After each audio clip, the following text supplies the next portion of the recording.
Yeah, I mean, at that point, Galaxy Boy was me.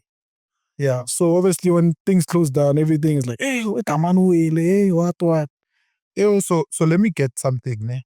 So when you had the store, Yeah. you had stopped doing the events.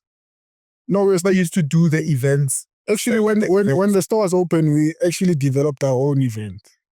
Right. Called Fuck VIP. A Fuck VIP? Yeah.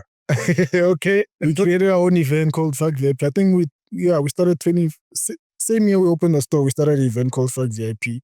Yeah, it started as a house party. And yeah, house party, it was packed. Then we moved to a different venue. I think we did about 1, 2, 3, maybe 6 events. Sure. During that time, the store was open.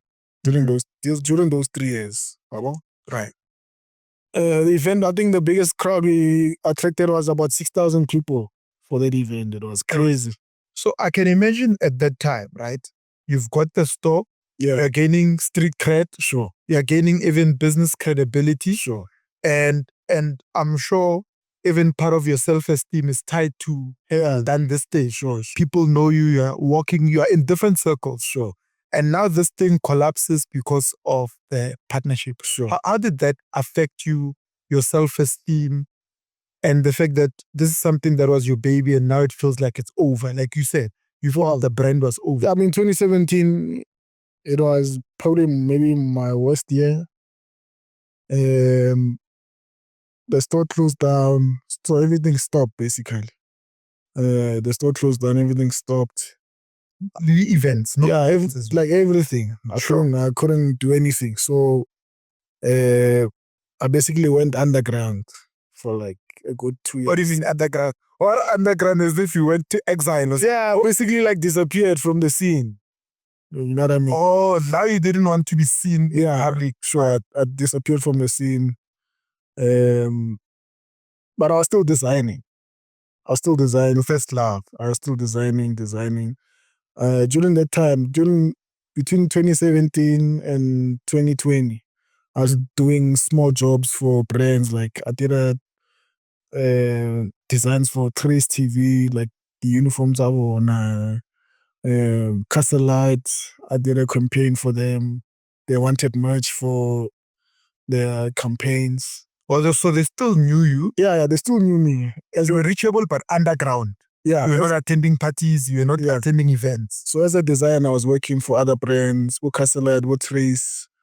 I did something for, what's this, Kiwi. Why didn't you give up? Because I had a vision. You understand? I knew where I wanted to take Galaxy Boy. I already knew that, this blue door, I want this blue door. From the beginning. So for me, even though it was a depressing time, I just took it as a headline. Okay, you know what? This is a headline. This is a pothole I went to. My tire is popped. I need to go back and learn how to fix this tire and getting back to this blue door that I want. So that vision helped me continue having faith in the brand. So at that time, what was the vision? And I wanted to basically Galaxy Boy. I wanted to Galaxy Boy to compete with international brands. I'm sorry. That's where the standard. That's where the standard was, because I was researching your Louis Vuittons, your Nikes, your what. That's where I wanted to be. So the work continued. Yeah, at that time. Sure. Yeah. So I was designing for myself. I was designing for other brands, making a bit of money here and there. I even took online course. I think 2020 or 2019 during COVID. Or 2019 COVID? No, COVID 2020. Yeah. Started December, but we went on lockdown in March 2020. Sure. So just before COVID, I did an online course, a free online course, luxury management. So during that downtime, I was researching on how I'm gonna come back.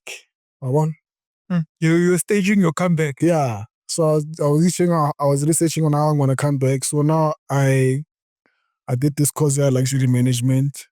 And in this course, I learned a word called mestige. Mestige. How do you spell it? Mastige.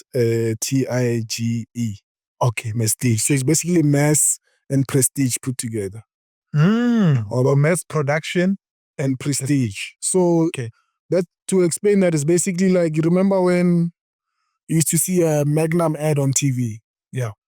They used a beautiful lady. Yeah. It looked very expensive, blah, blah, blah.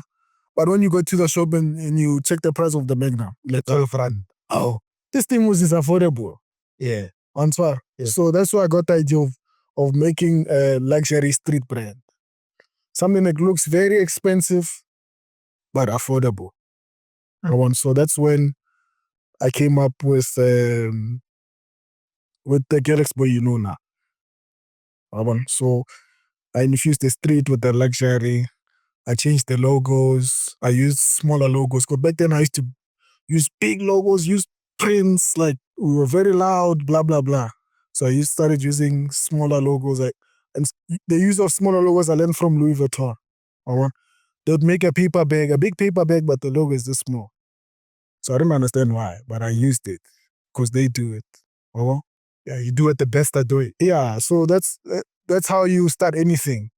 So even deciding to continue to make clothes in China. When you want to make a t-shirt, you go to your favorite brand. Either you like Nike, go to Nike, you check, where does it make these t-shirts? You just check the label here. There's a tag underneath. That's good. Yeah, made in Vietnam. Yeah, made in Vietnam, made in China. Yeah. Okay. Nike makes his t-shirts in China. Why? I don't know, but they're doing it. It's working for them. So you go Google t-shirt manufacturers in China. It brings out your Alibaba sites, made in China websites, whatever. That's the research. So you produce where the best produce. Because that's what our vision, to be like the best. Should be on the same level as the international brands. So yeah, after that, during COVID, I do that course. I discovered this Mestige thing. Then I developed this new Girl Expo luxury streetwear brand. So at that time, I'm making money with these small jobs. I come up with about 90,000 rand in my bank from the odd jobs that you are doing.